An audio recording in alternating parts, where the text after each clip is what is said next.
السلام علیکم.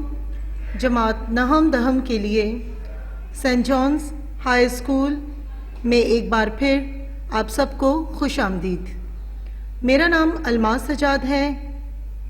آج ہم امید کی خوشی سبق کا حصہ سوم پڑھیں گے اور سمجھیں گے. حصہ اول اور دوم میں ہم نے صفحہ نمبر 19، 20 اور 21 پڑھا اور سمجھا تھا. مختصراً یہ کہ ایک بار پھر عزیز طلبہ، اس سبق میں مصنف نے ایک غریب ماں کے کردار کو کیا خوبصورت انداز سے اپنی تحریر میں کچھ یوں قلم بند کیا ہے. اس سبق کا مرکزی کردار ایک غریب ماں ہے جو اپنے دودھ پیتے بچے کو اپنے مستقبل کا واحد سہارا سمجھتے ہوئے اس سے امید باندھ لیتی ہے کہ تجھ ہی سے ہماری نسل آگے بڑھے گی، اور جب ہم نہ ہوں گے تو تم اچھے کام کر کے ہماری روح کو خوشی اور سکون پہنچاؤ گے. سر سید احمد خان نے دراصل اس سبق کے ذریعے ایک افسردہ، نا امید اور شکستہ دل انسان کا سہارا امید کو قرار دیا ہے، جو مایوس انسان کو منزل کا پتہ دیتی اور اس کی فکر و پریشانی کو دور کرتی ہے. پریشانی میں گھرا ہر انسان اسی امید کے سہارے مستقبل کے سہانے خواب دیکھتا ہوا آگے بڑھتا ہے، کیونکہ یہ امید ہی ہے جو ہر درد کی دوا اور محنت و جستجو کی بنیاد ہے. میں سمجھتی ہوں کہ ہر انسان کو اپنی منزل پانے اور آگے بڑھنے کی لگن، حوصلہ اور جستجو ہوتی ہے، جسے امید تقویت دیتی ہے. یہ امید ہی ہے جو ایک مسافر کو اس کی منزل، ایک طالب علم کو نصب العین، ایک افسر کو اعلیٰ عہدہ اور ایک سپاہی کو شہادت کا اعلیٰ رتبہ عطا کرتی ہے. لیکن اس امید کو ہمیشہ اپنے دل و دماغ میں ہمیشہ سنبھال کر رکھنا پڑتا ہے، تب ہی تو نا امید پاس نہیں آتی. جی عزیز طلبہ، میں امید کرتی ہوں کہ آپ کو حصہ سوم میں جو ہم نے مختصراً ان صفحات کا جائزہ آپ کے سامنے پیش کیا ہے، آپ کو سمجھ میں آیا ہوگا. اور آخر میں ہم یہ کہہ کر اپنی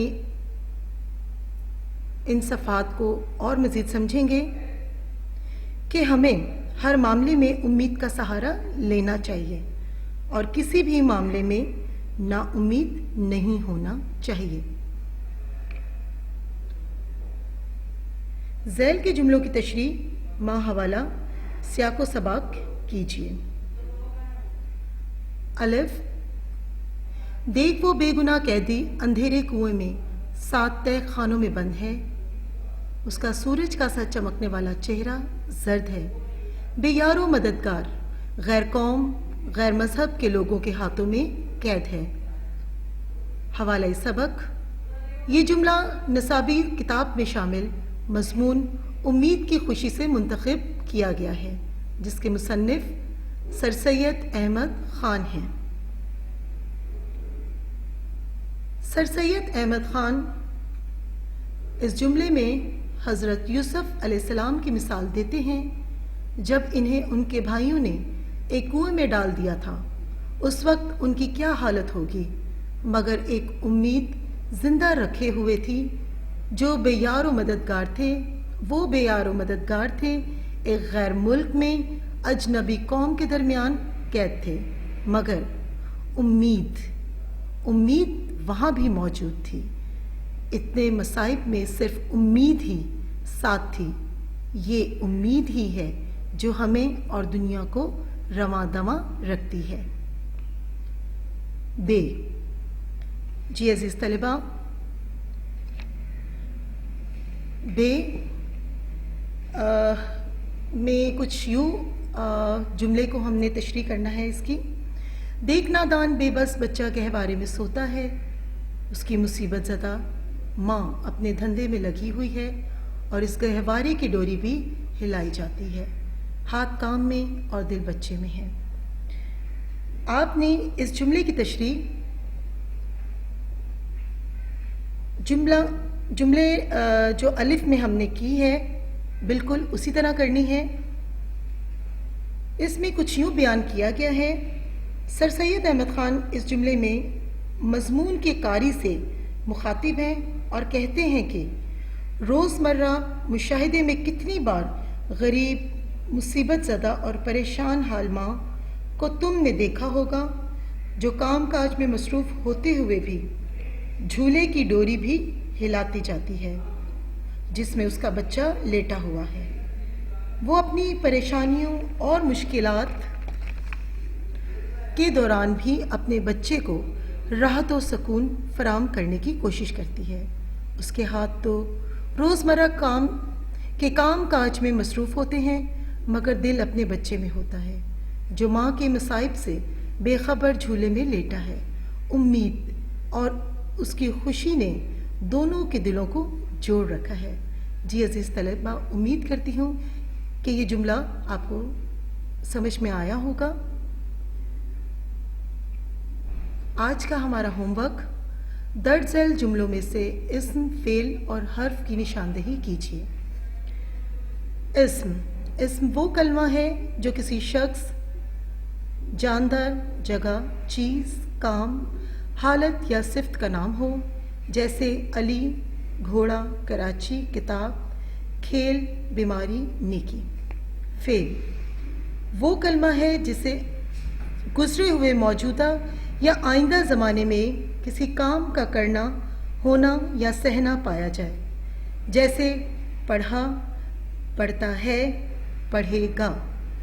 حرف وہ کلمہ ہے جو اکیلا کچھ معنی نہ دے بلکہ اسم، فعل کے ساتھ مل کر اپنے معنی ظاہر کرے، جیسے میں ایک مثال کے طور پہ ایک جملہ پڑھوں گی: اگر محنت کرو گے تو ضرور کامیاب ہوگے۔ تو عزیز طلباء، اس میں اگر حرف ہے اور تو، اسی طرح جملہ ہے اف کیسی گرم لو چل رہی ہے، اس میں اف جو لفظ ہے وہ حرف ہے۔ اسی طریقے سے عزیز طلباء، آپ کے پاس نمبر 1 میں ہے اسلم نے چائے پی۔ اس میں چائے، فعل پی یعنی کہ چائے کا پینا فعل کہلائے گا اور حرف نے۔ امید کرتی ہوں اسی طریقے سے جملہ نمبر 2 حامد کتاب پڑھ رہا ہے اور جملہ نمبر 3 وہ کراچی میں رہتی ہے آپ خود بآسانی کر سکیں گے۔ نمبر 2، اس سبق کا خلاصہ 100 الفاظ میں لکھیے۔ درج ذیل الفاظ و تراکیب اپنے جملوں میں استعمال کیجیے۔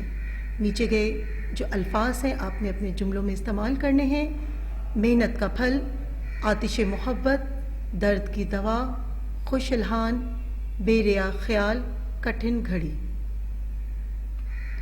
امید کرتی ہوں کہ آج کا حصہ سوم آپ کو سمجھ میں آیا ہوگا۔ اللہ حافظ، گھر میں رہیں، سلامت رہیں، شکریہ۔